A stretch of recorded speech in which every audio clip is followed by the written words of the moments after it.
दृढ़ विश्वास, सच्ची लगन और अपूर्व सफलता की बेमिसाल कहानी आज आपको है सुनानी। तो बात शुरू करते हैं रेत से। रेतीले टीले रंग रंगीलो राजस्थान की है शान। अरावली पर्वतों के बीच तोड़गढ़ की अपनी ही पहचान। कर्नल जेम्स टॉड के नाम पर रखे गए इस बेहद खूबसूरत स्थान की है ऐतिहासिक महत्ता। राजस्थान टूरिज्म का एक खास अट्रैक्शन। तोड़गढ़ में बसे जैन परिवार में हुआ एक बालक का जन्म। 18 फरवरी 1952 का था वह दिन। पिता नेमीचंद जी व माता नैना देवी के यहाँ लाल के जन्म से समस्त परिवार को मिला सुख, तो जाहिर है बच्चे का नामकरण हुआ सुखलाल।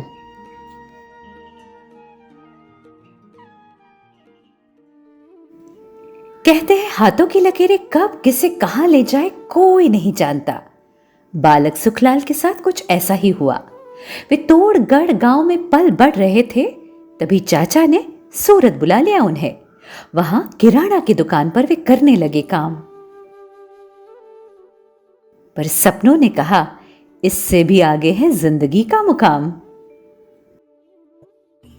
इरादे नेक हो तो सपने भी साकार होते हैं, अगर सच्ची लगन हो तो रास्ते आसान होते हैं।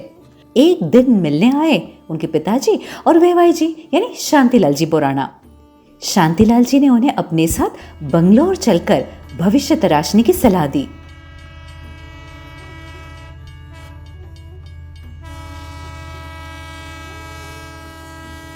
और कर्नाटक की राजधानी में सुखलाल जैन की किस्मत ने करवट ली। बेंगलोर में बसे शांतिलाल जी बोराना की गिरवी की दुकान में उन्होंने किया काम प्रारंभ। सुखलाल जी ने मेहनत व लगन से किया जीवन के नए अध्याय का आरंभ। अगर ख्वाब शिद्दत से देखे जाए तो नींद उड़ जाती है, क्योंकि उन्हें पूरा करने की धुन जो लग जाती है। उन्होंने भी सपना देखा, कामयाबी के क्षितिज में उड़ान का। वास्तविकता ने सपनों की जगह ले ली। सुखलाल अशोक कुमार जैन के नाम से गिरवी की अपनी दुकान खोल दी। हालांकि वे संघर्ष के दिन थे। रातों को वहीं दुकान पर सोते थे। सामने होटल में पैसा देकर नहाते फ्रेश होते थे। पास की भोजनशाला से खाना मंगवाकर खाते थे। उनका हाथ थामने के लिए जीवन संगिनी ने किया जीवन प्रवेश। निर्मला जी ने अपने निर्मल प्रेम से घर परिवार में किया समावेश। सुखलाल जी ने जीवन साथी का साथ पाया, हौसले के साथ जीवन में कदम आगे बढ़ाया। बात उस वक्त की है जब देश में इमरजेंसी घोषित हुई। रातों रात गिरवी दुकानदारों की नींद उड़ गई। फरमान था कि गिरवी रखी गई सारी चीजें लोगों को लौटाई जाए। इस कारण कई लोग अपने अपने गांवों को लौट आए। लेकिन उस चुनौती भरे दौर में भी सुखलाल जी ने हार नहीं मानी। अपने छोटे भाई उत्तम जी को गिरवी का काम सौंपकर नया व्यवसाय शुरू करने की मन में ठानी। आगे चलकर गिरवी के उस काम में सबसे छोटे भाई नवरतन जी ने हाथ बटाया।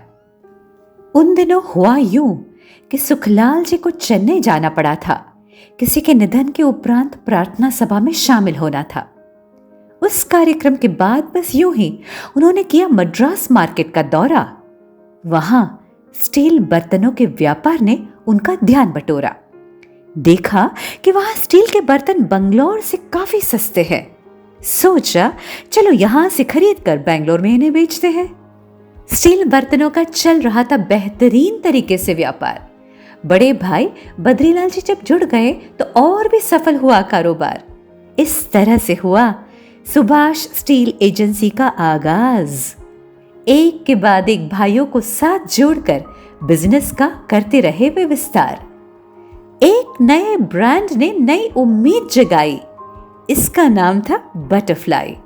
पता चला कि बटरफ्लाई का फिल्टर है बेहतरीन, तो चलो शुरू करते हैं इसकी मार्केटिंग। बटरफ्लाई फिल्टर की मार्केटिंग में ऐसी कामयाबी पाई, अब तो उसकी डिस्ट्रीब्यूटरशिप भी अपने हाथ आई।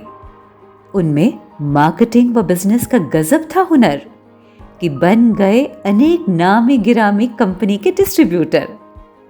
फिर इस सफर में टर्निंग पॉइंट की आई बारी। देखा कि कुछ कंपनी जुड़ती गई, कुछ कंपनी छूटती गई।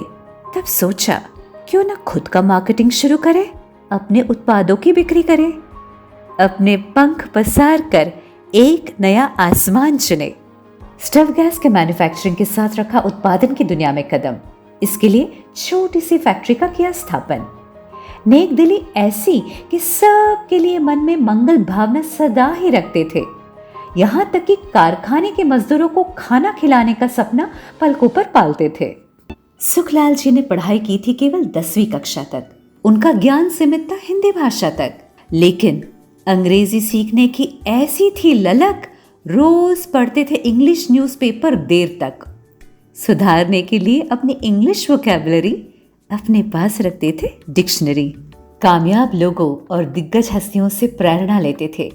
खास करके धीरूभाई अंबानी के जीवन से बहुत कुछ सीखते थे। उन्होंने धीरूभाई की वह बात गांठ बांध ली थी कि क्या हुआ जो नहीं आती अंग्रेजी, क्या हुआ जो ज्यादा पढ़े लिखे नहीं। मैं बेहद काबिल और हुनरमंद प्रोफेशनल्स को काम पर रख सकता हूं, उनकी काबिलियत से अपना काम आगे बढ़ा सकता हूं। एक इच्छा जगी मन में, क्यों ना अपना ब्रांड क्रिएट किया जाए। मन में सूझा एक विशिष्ट नाम, सर्वो फ्लेम ब्रांड से शुरू करने लगे काम। अपना ब्रांड लॉन्च करना चाहते थे बाजार में, इसलिए सर्वो फ्लेम का विज्ञापन दिया अखबार में। तभी आईओसी से नोटिस आ गई, क्योंकि उनकी कंपनी का नाम था वही।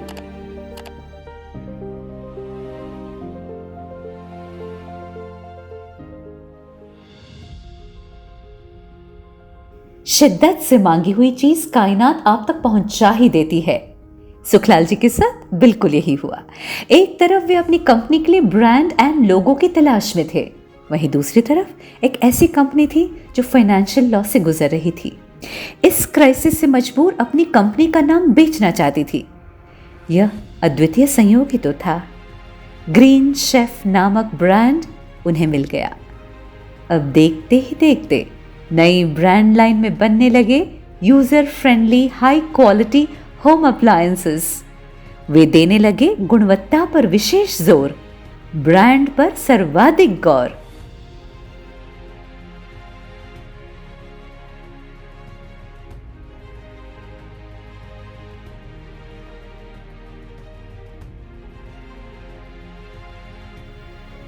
आखिर वह समय आ ही गया, विशाल कारखाना बन ही गया।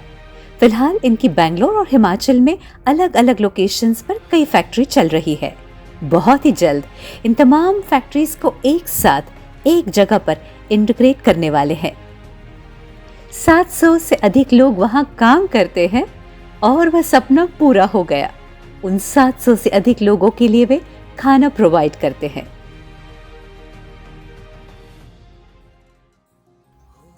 चारों भाई जैसे एक माला के कीमती रत्न, सभी के मन में एक दूसरे के लिए आदर प्रेम।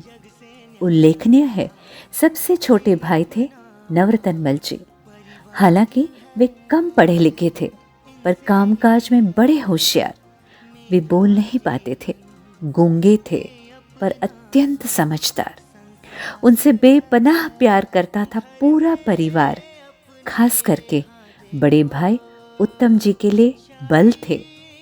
कुछ साल पहले वे इस नश्वर संसार से विदा होकर चल बसे, पर हर एक के दिल में हमेशा जिंदा रहेंगे मीठी याद बनकर। सबसे प्यारा जग से न्यारा ये अपना परिवार है। याद है इन्फोसिस के संस्थापक श्री नारायण मूर्ति ने जब लंदन स्टॉक एक्सचेंज में अपनी कंपनी की लिस्टिंग कराई थी, तब उन्होंने बादस्तूर घंटी बजाई थी।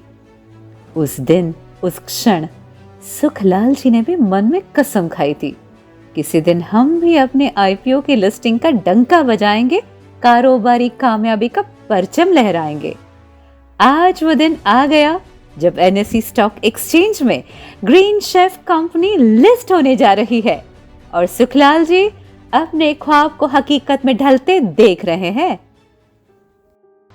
मेरी जिंदगी का हमेशा ये असूल रहा है कि कोई भी काम अगर मैं हाथ में लेता हूँ तो उसको पूरा करके ही चुप बैठ सकता हूँ। बिना उस काम को किए हुए मैं कभी चुप नहीं बैठता, चाहे वो धार्मिक क्षेत्र हो, चाहे वो सामाजिक क्षेत्र हो, चाहे वो व्यापार का क्षेत्र हो। आज दिन तक मैंने किसी भी काम के ऊपर अगर एक उंगली रखी है तो उसको पूरा करके ही दम लिया है। यही मेरे ज़िंदगी का असूल है। और ज़िंदगी की एक बात और है, मैंने आज दिन तक पैसों के लिए किसी से लड़ाई नहीं की। और मैं ये समझता हूँ कि पैसा आने जाने वाली चीज़ है, इसके लिए किसी को इसके लिए लड़ाई नहीं करनी चाहिए। ये मेरा दूसरा असूल है। Thank you.